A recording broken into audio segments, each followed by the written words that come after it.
दोस्तों, आज की इस खास चर्चा में आपका बहुत बहुत स्वागत है। अगर आप भी आगामी दिल्ली फायर सर्विस यानी डीएफएस में फायर ऑपरेटर और ड्राइवर के पदों पर आने वाली भर्तियों का बेसब्री से इंतजार कर रहे हैं, तो ये पूरी चर्चा एकदम आपके लिए ही है। आज हम उन सभी महत्वपूर्ण पहलुओं को स्टेप बाय स्टेप डिकोड करेंगे, जो इस भर्ती प्रक्रिया के लिए आपको पूरी तरह से तैयार कर देंगे। तो चलिए, बिना किसी देरी के शुरू करते हैं। आज की इस चर्चा में हम क्या क्या कवर करने वाले हैं, जरा जल्दी से उस पर नजर डाल लेते हैं। हम ग्राउंड पर जवानों की भारी कमी से लेकर नए एलिजिबिलिटी नियमों, फिजिकल क्राइटेरिया और नई चयन प्रक्रिया को समझेंगे। साथ ही लिखित परीक्षा के सिलेबस और इस भर्ती में हो रही देरी की असल वजह पर भी बात करेंगे। तो चलिए, सबसे पहले बात करते हैं दिल्ली में फायर ऑपरेटर्स की कमी के बारे में और समझते हैं कि नए जवानों की इतनी सख्त जरूरत क्यों महसूस की जा रही है। स्क्रीन पर दिख रही ये संख्या 9123। देखिए, ये कोई छोटा मोटा आंकड़ा नहीं है। राजधानी दिल्ली की ज़रूरतों और मौजूदा हालात को देखते हुए दिल्ली फायर सर्विस को सुचारू रूप से चलाने के लिए इतने जवानों की फिलहाल सख्त ज़रूरत है। जरा सोचिए, गर्मी के मौसम में दिल्ली में हर दिन 125 से भी ज़्यादा इमरजेंसी कॉल्स आती हैं, लेकिन फायर स्टेशन और जवानों की संख्या ज़रूरत से आधी भी नहीं है। ये भारी कमी ही इस नई भर्ती को बेहद क्रिटिकल बना देती है। अब मार्केट में अफवाहें तो बहुत जोरों पर हैं कि भाई 6,600 पदों पर बम्पर भर्ती आने वाली है, लेकिन जमीनी सच्चाई कुछ और ही है। हाल ही में आरटीआई से जो आधिकारिक जानकारी मिली है, उसके मुताबिक उपराज्यपाल महोदय को सिर्फ 526 पदों का मसौदा भेजा गया है।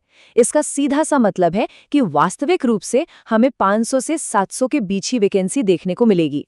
अब चूंकि पद कम है, तो आप समझ ही सकते हैं कि कंपटीशन कितना तगड़ा होने वाला है।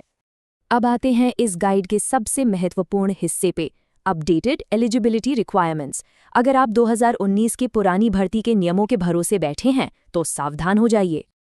ये स्लाइड देखिए, ये एक बहुत बड़ा गेम चेंजर है। इस पद का स्तर अब काफी बढ़ा दिया गया है। पहले इस नौकरी के लिए केवल 10वीं पास होना जरूरी था और ग्रेड पे 2400 हुआ करता था, लेकिन अब नए नियमों के तहत 12वीं पास होना अनिवार्य है। और इसका सबसे बड़ा फायदा ये है कि अब ग्रेड पे सीधे 4800 कर दिया गया है। मतलब अब यह एक बहुत ही शानदार सैलरी और सुविधाओं वाली बेहतरीन नौकरी बन गई है। इसके साथ ही एक और बहुत ही अहम शर्त है जिस पर आपको ध्यान देना है, HMV लाइसेंस यानी heavy motor vehicle driving licence. अच्छी खबर यह है कि अब किसी पुराने अनुभव या एक्सपीरियंस सर्टिफिकेट की कोई बाध्यता नहीं है, लेकिन फॉर्म भरने की जो लास्ट डेट होगी ना, उस दिन तक आपके पास एक वैध HMV लाइसेंस का होना एकदम अनिवार्य है। अगर ये अभी तक नहीं बना है, तो इसे जल्द से जल्द बनवा लेना ही सबसे बड़ी समझदारी होगी।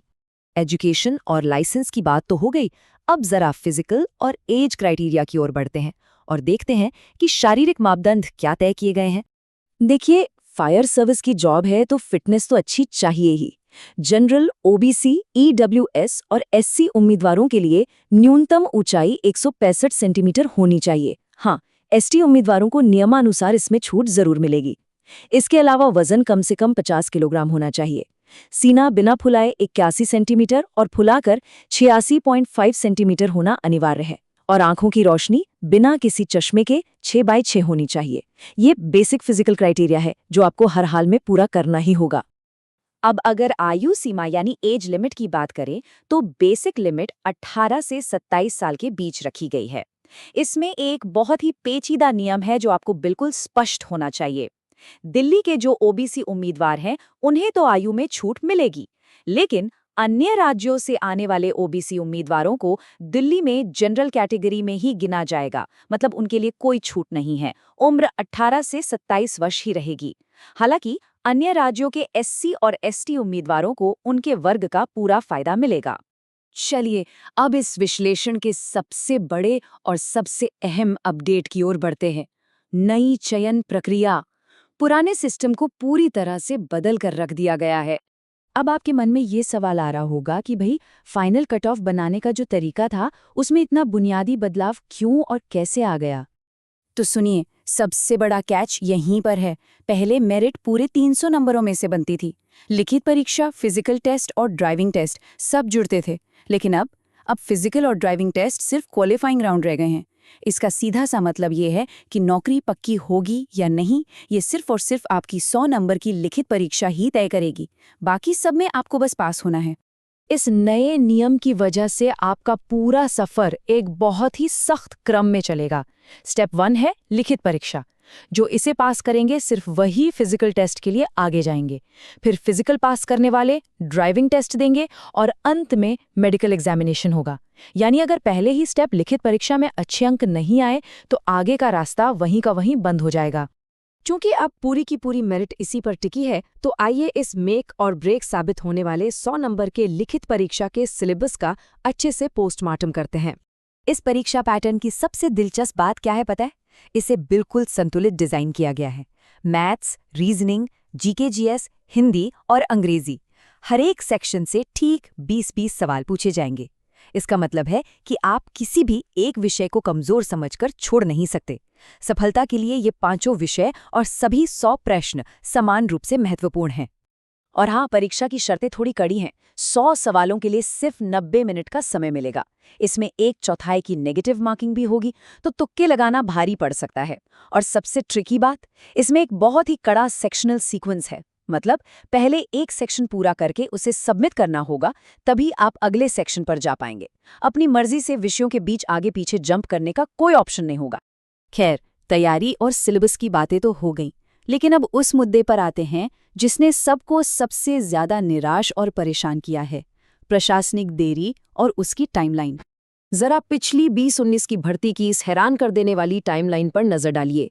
2019 में वैकेंसी आई और ज्वाइनिंग मिलते मिलते 2024 आ गया। Physical, written, driving test, result, पूरे 6 साल का एक लंबा और थका देने वाला इंतजार। यही वजह है कि आज हर कोई इतना परेशान है और नई भर्ती के अपडेट को लेकर इतना बेताब है। तो आज हम कहाँ खड़े हैं? अगस्त 2022 में जो नोटिफिकेशन आना था वो अभी भी अटका हुआ है। पूरी प्रक्रिया इस वक्त उपराज्यपाल महोदय के बजट अप्रूवल का इंतजार कर रही है। और इसके साथ ही पुरानी भर्तियों से जुड़े कुछ कोर्ट केस भी अभी लंबित हैं, जिनकी वजह से नई नोटिफिकेशन जारी होने में लगातार रुकावटें आ रही हैं। इन लंबी देरी और लाल फीताशाही के कारण कई होनहार उम्मीदवारों की उम्र सीमा पार हो चुकी है। ऐसे में एक बहुत बड़ा और एकदम जायज़ सवाल यही उठता है कि जब फाइनली ये ऑफिशियल नोटिफिकेशन जारी होगा तो क्या प्रशासन उम्मीदवारों की 3 से 5 साल की आयु सीमा में छूट की मांग को मानेगा? ये एक ऐसा सवाल है जिसका जवाब हम सबको चाहिए, लेकिन तब तक मेरी यही सलाह है कि पूरी ऊर्जा के साथ अपनी लिखित परीक्षा की तैयारी जारी रखिए, क्योंकि जब मौका सामने आएगा तो सफलता सिर्फ उन 100 नंबरों की आपकी मजबूत तैयारी पर ही निर्भर करेगी।